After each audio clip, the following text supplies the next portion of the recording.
Quais serão as consequências da volta de Jesus? Vamos analisar alguns textos do apóstolo Paulo. 1 Coríntios 15, Paulo diz assim, verso 51. Eis que vos digo um mistério, nem todos dormiremos. O que significa dormir nessa passagem? Morte. Nem todos morreremos, mas transformados seremos todos. No momento, num abrir e fechar de olhos, ao ressoar da última trombeta, melhor, ao ressoar da última trombeta, a trombeta soará, os mortos ressuscitarão incorruptíveis e nós seremos transformados. Verso 53. Porque é necessário que esse corpo corruptível se revista da incorruptibilidade e o corpo que é mortal se revista da imortalidade. Eu pergunto, quando é que os salvos serão glorificados? Na volta de Jesus. A trombeta vai tocar. Cristo vai descer dos céus e os salvos serão transformados. Quem estiver vivo vai ser transformado num abrir e fechar de olhos. Quem estiver morto vai ressuscitar transformado. Aonde está o arrebatamento secreto? Se as pessoas serão glorificadas na volta de Cristo e elas estarão aqui para recebê-lo, para onde alguém foi arrebatado? Então veja, todos os textos que vamos ler aqui, eles combatem a ideia de um arrebatamento secreto, como é ensinado. Vamos ver mais. O que vai acontecer com os ímpios que estiverem vivos? Eles não aceitaram a Cristo e eles estão vivos. Então será de fato revelado o iníquo, a quem o Senhor Jesus matará com o sopro de sua boca e o destruirá pela manifestação da sua vinda. Então, quando Cristo volta, a manifestação da vinda dele, os eventos sobrenaturais que vão acontecer, descritos em Apocalipse capítulo 6, os montes e ilhas moveram dos seus lugares. Então, o que vai acontecer? Os ímpios morrem. Então, quando é que os ímpios morrem? Os que ainda estiverem vivos, na volta de Jesus. Porque muitos deles irão morrer durante a queda das 7 pragas. Então, as pragas cairão antes da volta de Cristo. Muitos morrerão durante as pragas. E quem sobreviver às 7 pragas, morre na volta de Jesus. Lembrando que as 7 pragas só cairão sobre os ímpios. Elas não atingem os salvos. Vamos avançando. O que é que vai acontecer com os justos que estiverem mortos? A pessoa aceitou a Cristo, morreu salva. O que vai acontecer? 1 Tessalonicenses 4,15. Ora, ainda vos declaramos por palavra do Senhor, isto, nós, os vivos, os que ficarmos até a vinda do Senhor, de modo algum precederemos os que dormem, os mortos. Porquanto o Senhor mesmo, dada a sua palavra de ordem, ouvida a voz do arcanjo e ressoada a trombeta de Deus, mais uma vez a trombeta aqui sendo tocada, descerá dos céus. Quem é que vai descer dos céus? Cristo. E os mortos em Cristo vão ressuscitar? Primeiro. Então, quem morreu e está salvo, vai ressuscitar quando? Na volta de Jesus. Agora, Paulo diz assim, nós, os vivos, não precederemos os que dormem. Não vamos na frente, não nos anteciparemos. Nós vamos aguardar que eles ressuscitem e depois todos juntos, agora transformados, vão encontrar Jesus. Avancemos. Os justos só ressuscitam quando Jesus volta. Então, deixa eu fazer uma pergunta para você. Nós cremos que Adão se arrependeu e esteja salvo. Aonde está Adão? Dormindo no pó da terra. Nós cremos que Daniel foi um homem fiel e está salvo. Morreu há 2.600 anos. Aonde está Daniel?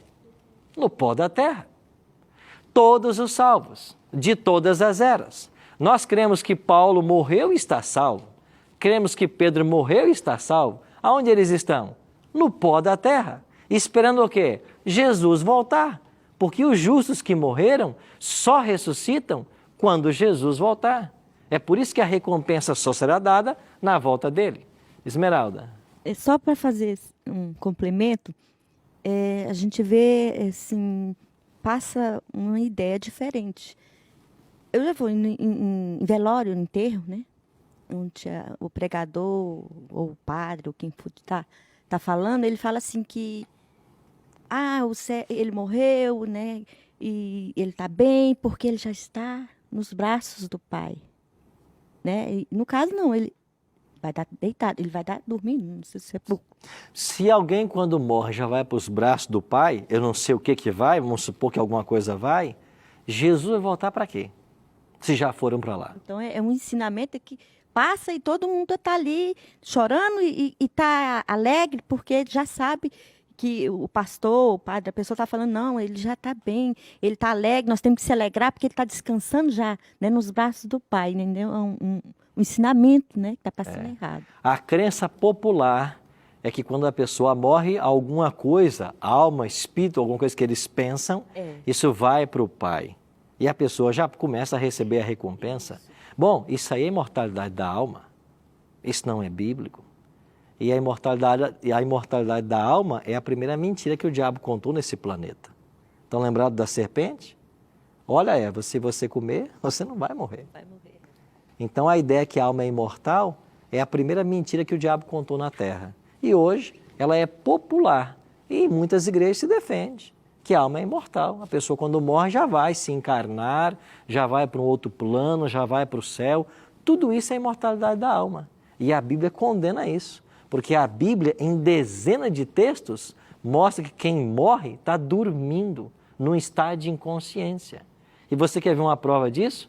Olha então para a história de João capítulo 11, Lázaro. Lázaro morreu e 4 dias depois Jesus o ressuscita. Ué, mas Lázaro não estava já em algum lugar? Não tinha ido para o céu? Não, estava lá, morto lá. E Jesus vai lá e ressuscita ele. Por que Jesus esperou 4 dias para ressuscitar Lázaro? É porque as pessoas ensinavam nos dias deles de que em até 3 dias a pessoa era levada para algum lugar. Jesus esperou dar os 3 dias e passou mais um, para ficar claro para todo mundo que quando alguém morre, não vai para lugar nenhum.